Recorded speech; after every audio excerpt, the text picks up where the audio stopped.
Oke, pada pertemuan kali ini saya akan mempresentasikan tentang implementasi Pancasila pada profesi kimiawan. Nama saya Sandi Cakra Prawida dengan NIM 2020 78007 dan saya dari Fakultas MIPA jurusan Kimia. Profesi ketika saya lulus kuliah nanti saya akan menjadi ahli kimia bagian R&D dan keselamatan lingkungan. R&D sendiri adalah kepanjangan dari Research and Development atau disebut Divisi Penelitian dan Pengembangan. Kerjaannya sih masih seputar kegiatan di laboratorium. Jadi, apa bedanya dengan profesi kimia lainnya? Dalam dunia industri, inovasi dan pengembangan produk harus terus dilakukan agar industri tersebut mampu bersaing di pasar agar tidak ketinggalan atau kalah saing dengan produk-produk lainnya dan memunculkan produk-produk baru.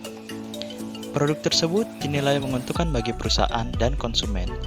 Nggak mungkin kan, industri makanan beku terus-terusan menjual nugget atau sosis saja.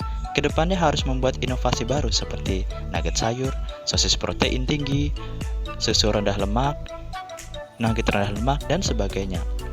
Tugas dari R&D juga mulai dari penentuan bahan baku apa saja yang dibutuhkan, perubahan kandungan gizi, dan lain-lain.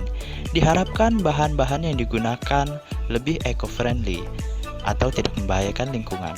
Produk yang dihasilkan bukan saja makanan, melainkan kosmetik, pembersih, dan sebagainya. R&D juga dapat bekerja di lembaga riset LIPI yang membutuhkan seorang peneliti untuk membuat sebuah penemuan baru di bidang yang ditelitinya, di mana cangkupannya sangat luas dan setiap tahunnya terdapat banyak sekali penelitian di bidang ini.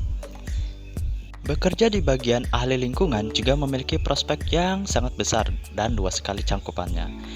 Buat lulusan kimia murni, profesi ini akan melakukan pengujian laboratorium dan lapangan untuk memantau lingkungan dan menyelidiki sumber polusi, termasuk hal-hal yang mempengaruhi kesehatan manusia. Selain itu, profesi ini juga memiliki tugas untuk mengumpulkan sampel dari gas, tanah, air, dan bahan lainnya untuk diuji dan mempelajari bagaimana bahan kimia berakhir di lingkungan kita, apa dampak kontaminasi dan bagaimana aktivitas manusia mempengaruhi lingkungan, terutama aktivitas industri atau pabrik. Seringkali, industri menghasilkan limbah. Limbah industri yang bersifat toksik akan memperburuk kondisi lingkungan, meningkatkan penyakit pada manusia, dan kerusakan pada komponen alamiah lingkungan. Limbah cair industri salah satunya paling sering menimbulkan masalah lingkungan, seperti kematian ikan, keracunan pada manusia dan ternak, kematian plankton, akumulasi dalam daging ikan, dan moluska. Akumulasi racun dalam tubuh pada konsentrasi yang tidak dapat ditoleransi bisa melumpuhkan organ, bahkan mematikan fungsi kerja otak. Oleh karena itu, pemerintah harus mengawasi kegiatan industri dan pembuangan limbahnya. Ahli kimia lingkungan harus melakukan cara-cara pencegahan pencemaran lingkungan dengan melaksanakan teknologi bersih, memasang alat pencegahan pencemaran, melakukan proses daur ulang, dan yang terpenting harus melakukan pengolahan limbah industri guna menghilangkan bahan pencemaran atau paling tidak meminimalkan bahan pencemaran hingga batas yang diperbolehkan. Berikut langkah-langkah strategis penerapan nilai-nilai Pancasila sesuai profesi. Yang pertama adalah menanamkan dan menerapkan rasa tanggung jawab dan sikap profesionalitas dalam menjalankan profesi. Yang kedua, menciptakan rasa persatuan, kesatuan, dan nasionalisme dalam mengembangkan inovasi demi kemajuan bangsa dan negaranya, bukan kemajuan bangsa lain. Sehingga tercipta kemakmuran dan tercapainya tujuan dan cita-cita bangsa negara sepenuhnya. Diharapkan juga bagi generasi muda yang menempuh pendidikan di luar negeri setelah masa pendidikannya habis, dapat pulang ke negaranya dan ikut berkontribusi langsung untuk membangun negeri dengan keilmuan yang dipelajarinya. Yang ketiga, saling menghormati hak dan kewajiban orang lain dalam menjalankan kehidupannya. Keempat, belajar dengan giat dan menuntut ilmu dengan tidak melupakan nilai-nilai moral, norma sosial yang telah dibentuk sebagaimana sejak kita lahir. Sepatutnya ketika kita mendapatkan ilmu yang lebih diimbangi dengan nilai moral. Yang keempat, 5, menanamkan hakikat bahwa pada dasarnya manusia dan lingkungannya hewan, tumbuhan sama-sama ciptaan Tuhan yang hidup di dunia dan saling terikat satu sama lainnya. Atau dalam kata lain, kita sebagai ahli kimia memperlakukan lingkungan dengan baik, sehingga lingkungan juga akan memberikan timbal balik yang baik juga. Ahli kimia lingkungan juga diharapkan dapat terus menjaga keseimbangan ekosistem alami dari makhluk hidup. Konsep tersebut membentuk manusia yang adil dan beradab sesuai sila kedua Pancasila. Berikutnya, tidak membeda-bedakan manusia berdasarkan ras, suku, agama, warna kulit, tingkat ekonomi, dan tingkat pendidikan dalam mendapatkan ilmu pengetahuan dan teknologi yang sama. Karena di mata Tuhan, semua manusia punya hak yang sama dalam menjalani kehidupannya. Tidak ada yang dibeda-bedakan. Yang terakhir, belajar menyampaikan dan menerima pendapat dari berbagai pihak demi berjalannya suatu proyek ilmiah, terutama dari masyarakat yang masih terikat kuat dengan aturan atau norma yang dianut oleh nenek moyang mereka, sehingga kita tidak menyinggung kepercayaan mereka. Kemudian, selanjutnya kita akan berbicara tentang penerapan nilai-nilai Pancasila berdasarkan profesi yang akan saya tekuni. Yang pertama, sila ketuhanan yang Maha Esa. Saya sebagai seorang ahli kimia R&D dan keselamatan lingkungan dituntut untuk bisa menciptakan penelitian yang berguna bagi banyak orang. Berdasarkan asas ketuhanan yang Maha Esa dengan tidak merubah ciptaannya, contohnya adalah tidak melakukan eksploitasi secara berlebihan terhadap sumber daya alam yang dapat mengubah bentuk dan fungsi alami dari lingkungan, yang di dalamnya terdapat berbagai jenis makhluk hidup. Seringkali, perubahan yang dilakukan manusia menimbulkan dampak negatif tidak hanya bagi lingkungan, tapi berdampak langsung bagi manusia. Contohnya adalah bencana alam longsor akibat dari penggundulan hutan dan yang mengubah fungsi alami hutan.